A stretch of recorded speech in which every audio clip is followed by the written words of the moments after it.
Ambiance détendue à quelques jours du scrutin des élections européennes à la mairie de Remiremont.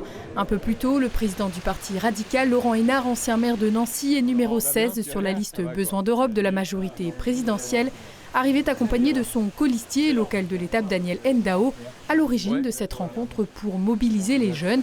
Et eux aussi ont des attentes. Je ne pourrais pas voter à cette élection, mais bientôt, dans le futur. Et donc je m'intéresse pour pouvoir prévoir, réfléchir et pour qui je vais voter, pourquoi. Moi je suis beaucoup dans le domaine associatif, donc forcément, que ce soit des aides au niveau de l'association, au niveau des communes. C'est vrai qu'en assistant à ce genre de réunion, on va dire, c'est pas mal intéressant.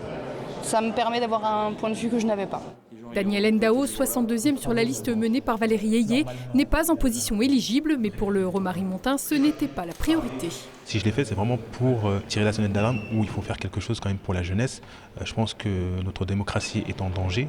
Les jeunes ne vont plus aux urnes. Donc il y a vraiment un gros travail à faire pour qu'il y ait une nouvelle confiance entre les citoyens et les élus. Il y a une réserve de voix à aller chercher, à aller mobiliser. Et moi, j'en appelle à la jeunesse qu'elle se mobilise pour faire mentir les sondages et faire en sorte que les RN ne gagnent pas cette élection. À quelques jours du scrutin, c'est pourtant bien la liste du Rassemblement national menée par Jordan Bardella qui est largement en tête des sondages, avec un tiers des intentions de vote, soit plus du double que celle pour la liste Besoin d'Europe. Le trait commun de tous les partis du centre, c'est que depuis toujours, les centristes, ce sont des pro-européens. Et comme on sent que l'Europe est en danger, mais qu'en même temps, elle est prometteuse, on s'engage à fond et on s'engage unis. Les autres, ils ont 2027 en arrière-pensée. Donc l'extrême droite se divise, il y a Zemmour, il y a Le Pen, les républicains sont timides, ils se cachent un peu, ils ont peur d'être doublés par l'extrême droite. À gauche, c'est la grande primaire. Je redis simplement que la présidentielle, elle ne sera pas réglée en 2024, elle sera réglée seulement en 2027. Par contre, il ne faut pas laisser passer la chance de faire un choix décisif pour l'Europe. La liste Besoin d'Europe affiche 4 grandes priorités que le candidat s'est attaché à rappeler.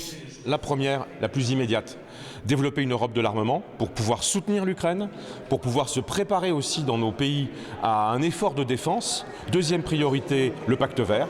Changement climatique, adaptation climatique. Troisième priorité pour nous, la mise en œuvre du pacte asile-immigration, le renforcement de nos frontières. Et puis la quatrième priorité, c'est évidemment de financer tout ça.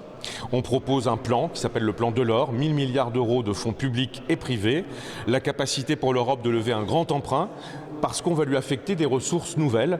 Et notamment, on propose de développer la taxe carbone aux frontières. Il ne reste désormais plus que quelques jours pour faire son choix parmi les 38 listes et décider qui seront les 81 députés français qui siégeront parmi les 720 représentants au Parlement européen. Un scrutin à la représentation proportionnelle qui se déroulera sur un seul jour, dimanche prochain, en France métropolitaine.